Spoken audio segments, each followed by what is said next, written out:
Muitas vezes, na tentativa de ajudar nosso paciente, a gente acaba até piorando a situação. Isso pode acontecer principalmente por conta dos efeitos colaterais. E muitos dos meus pacientes que me procuram têm ansiedade, têm depressão, e isso afeta o sistema cardiovascular. Eu não preciso ficar falando que a ansiedade provoca palpitação, arritmia, aumento de pressão, você já sabe disso aí. É verdade. Quer dizer, às vezes não. Só que o que nós fazemos é usar medicamentos para cortar ali o mal pela raiz, tirar a ansiedade. Só que esses medicamentos, infelizmente, podem ter efeitos colaterais também no sistema cardiovascular. E é isso que eu quero trazer aqui nesse vídeo para vocês. Quais são os efeitos colaterais no sistema cardiovascular? Eu vou me ater no sistema cardiovascular desses medicamentos que a gente utiliza para tratar ansiedade e depressão. Então, bora lá comigo. A primeira coisa que eu quero logo falar para vocês é o seguinte: eu sou um cardiologista que vou falar de medicamentos da área psiquiátrica. É óbvio que eu não tenho todo o conhecimento que um psiquiatra tem sobre esses medicamentos, assim como o psiquiatra não tem todo o conhecimento dos medicamentos que eu utilizo na cardiologia, como para hipertensão, para arritmia, mas eu tenho que ter um certo conhecimento porque chegam pacientes comigo utilizando esses medicamentos, pacientes têm ansiedade, já foi prescrito por outro médico medicamentos, ou então que eu estou pensando em passar um remédio para ele, sim, porque eu faço isso aí também. Chega um paciente comigo que está tendo crise hipertensiva por conta da ansiedade. Como é que eu vou deixar de tratar a ansiedade dele? Eu tenho que tratar. Então, esses medicamentos, eles podem ter alguns efeitos colaterais, mais característicos de um canto, mais característicos do outro, e é isso que eu quero trazer aqui para vocês. Vai que você já está usando um medicamento e aí você quer saber se esse medicamento pode estar dando esse efeito colateral ou não, mas chega de enrolação, bora logo direto ao assunto. Eu vou começar logo por aqueles que mais dão efeito colateral, aqueles assim, quando a gente passa a ter um risco já aumentado. Não é nem sempre o mais prescrito, mas devido o potencial deles, a gente vai começar por eles, que é a amitriptilina e a nortriptilina.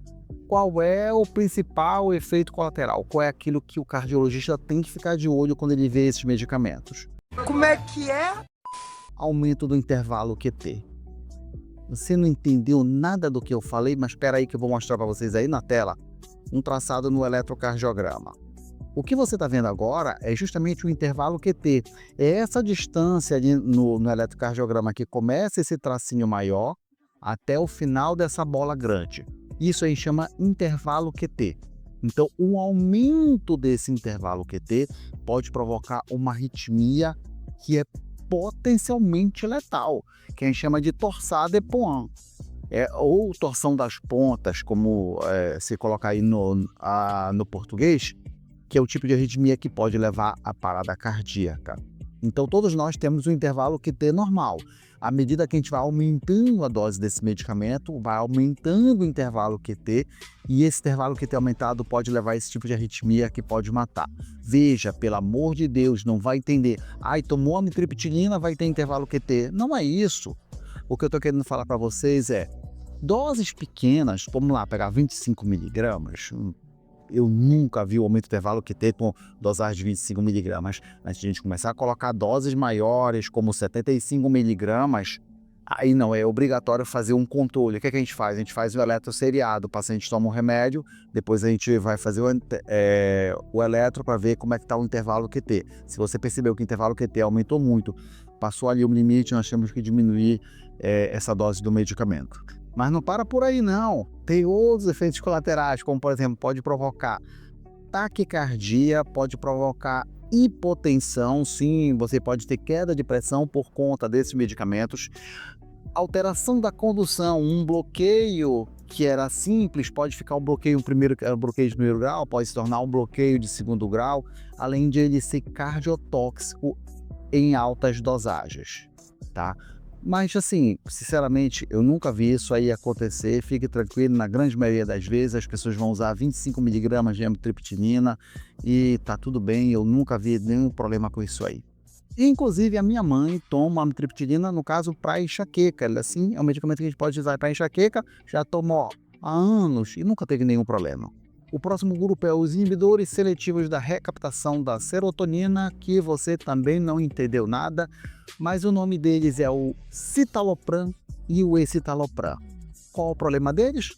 Aumento do intervalo QT. Então, pessoas que fazem uso desses medicamentos, o ideal, o recomendado também é fazer um eletrocardiograma para ver se não tem esse aumento do intervalo QT. Fazem parte também desse grupo a fluoxetina e a sertralina, mas esses dois têm menos chances de aumentar o intervalo QT. Mas quais são os efeitos colaterais mais comuns? Que é isso aí que você quer saber. Então você pode ter palpitações, o coração dá, você sentiu o coração bater, né? Isso incomoda pra caramba. Bradicardia, seu coração começar a ficar mais lento. Então imagina que você já está tomando, por exemplo, um beta-bloqueador, você está tomando ali um atenolol, um metoprolol, aí você associa a fluoxetina.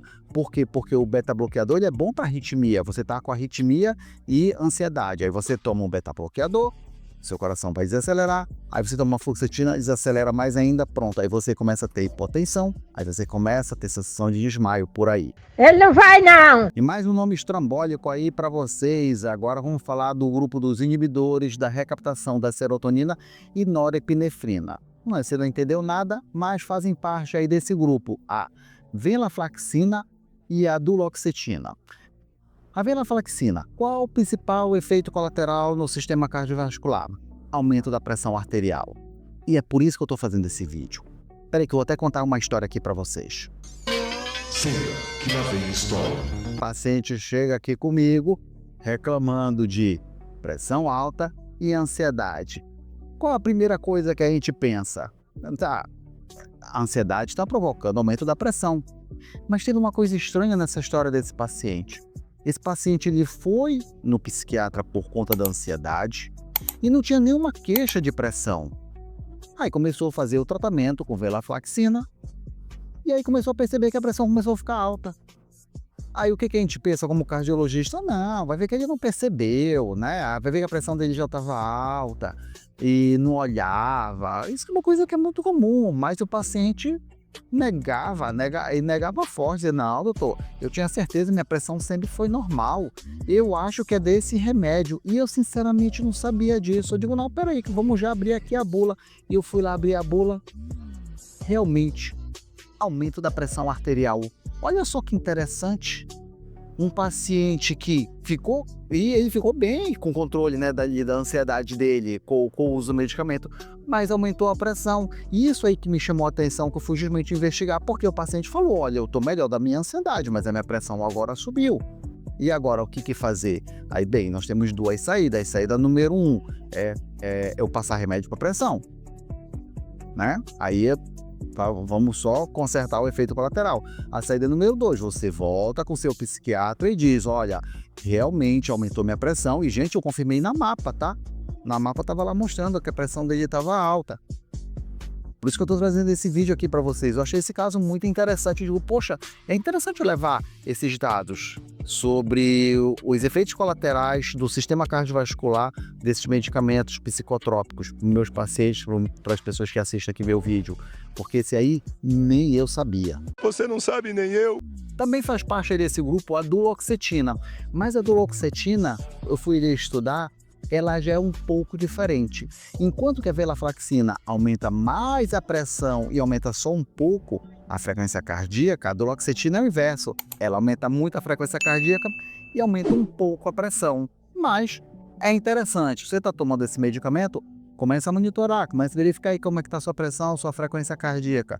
Não, gente, e pelo amor de Deus, isso aqui é importante. O que eu estou falando aqui para vocês é que pode acontecer.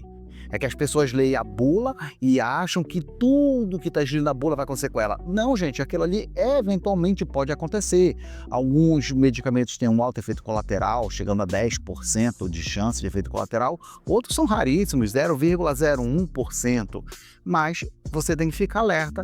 De repente aconteceu isso aí, olha, eu não sabia, o paciente não sabia. E estava acontecendo esse caso aí de hipertensão por conta da duloxetina. E é óbvio que eu vou deixar os mais prescritos por último, que são os benzodiazepínicos. Quem são os benzodiazepínicos? Você conhece aí o diazepam, o clonazepam, alprazolam. Esses medicamentos são tarja preta.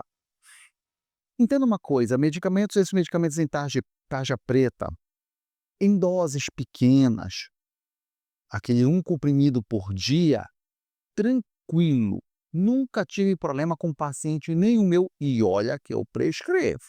O que eu tenho o costume de fazer? Eu prescrevo o medicamento, eu dou uma caixinha para ele, olha, você vai melhorar e vai lá com o psiquiatra. E o psiquiatra vai ver isso aí. Então, doses pequenas é super tranquilo. O problema são doses aumentadas. E aí entra o risco, por quê? Porque esses medicamentos provocam dependência.